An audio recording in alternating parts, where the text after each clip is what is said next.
Hi friends, പറഞ്ഞാണേ കണ്ടേ നമ്മുടെ അമ്പലപ്പുഴയിൽ നിന്ന് പടിഞ്ഞാറോട്ട് പോകുന്ന ഭാഗത്തുള്ള കടലാണ് കടൽപ്രദേശമാണ്. ഇവിടങ്ങളിലൊക്കെ വീടൊക്കെ കാണുന്നു.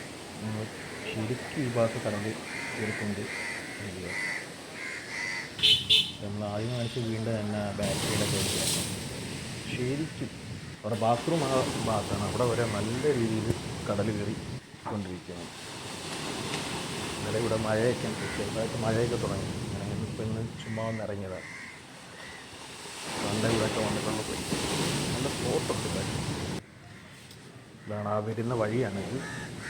കറക്റ്റ് ഒരു അമ്പലപ്പുഴ അമ്പലത്തിലോട്ട് പോകുന്ന വഴി കഴിഞ്ഞ് കുറച്ച് സ്ട്രെയിറ്റ് കുറച്ചും കൂടെ പോയിട്ട് റൈറ്റിലേക്ക് കാണും. ആ വഴി ഇന്ന് കയറി വന്നാൽ മതി. സ്പോട്ടിലൊക്കെ കാണണം. അയ്യോ, ശരിക്കും ഈ വീടൊക്കെ ഇങ്ങനെ കടലിന് നിൽക്കുകയാണ്. അവിടെ വീടൊക്കെ നിൽക്കുന്നത്. പിന്നെ ഇവിടെ നല്ല സ്പോട്ടുകളുണ്ട്. ഈ ഭാഗത്തൊക്കെ നല്ല നല്ല സ്പോട്ടുണ്ട്.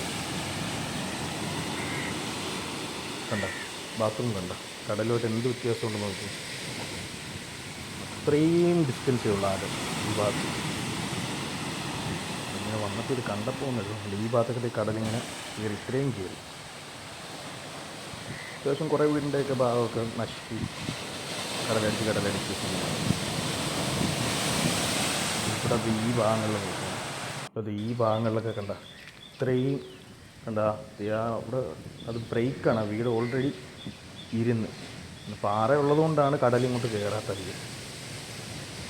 പുലിമുട്ടൊക്കെ ഈ ഭാഗങ്ങളിലൊക്കെ തെറ്റിട്ടൊക്കെ വരുന്നുണ്ട്. ഭയങ്കര ശോകമാണ് കേട്ടോ. കാര്യം ഇത് നല്ലൊരു കടൽ കയറി കഴിഞ്ഞാൽ സീന കണ്ടോ. ഇത്രയും വ്യത്യാസമേ ഉള്ളൂ ആകെ. അതത്രയും പാർക്കല്ല് കിടക്കുന്നതുകൊണ്ടാണ് സീനില്ല. അത് ഈ ഭാഗങ്ങളൊക്കെ ഉണ്ട്. വീടൊക്കെ ബ്രേക്കാണ് അവിടെ. കണ്ട അത്രയും ഇങ്ങനെ എന്താ ഡാമേജ് കണ്ട എപ്പോൾ വേണമെങ്കിലും വീഴാന്നുള്ള അവസ്ഥയിലേക്ക്. ഭയങ്കര സീനാണ് ഈ കണ്ടു കഴിഞ്ഞാൽ. ഇങ്ങനെ വന്നപ്പോഴാണ് ഇത് കണ്ടത്. ചുമ്മാ നല്ല സ്പോട്ട് നോക്കി ഇറങ്ങിയപ്പോഴത്തേക്ക് കണ്ടത്. ഇതൊന്നും നിങ്ങളെ കാണിക്കണമെന്ന് കരുതി. ഇവിടെയൊക്കെ പുലിമുട്ടൊക്കെ ഇട്ട് വരുന്നുണ്ട്. വലിയ സീനൊന്നും ഇല്ല ഇപ്പം. മഴയൊക്കെ പെയ്യുമ്പോഴാണല്ലോ കടലടിക്കും ആ സീൻ. അപ്പം ഇത് കാണിക്കാൻ വേണ്ടി വന്നേ. Okay, by.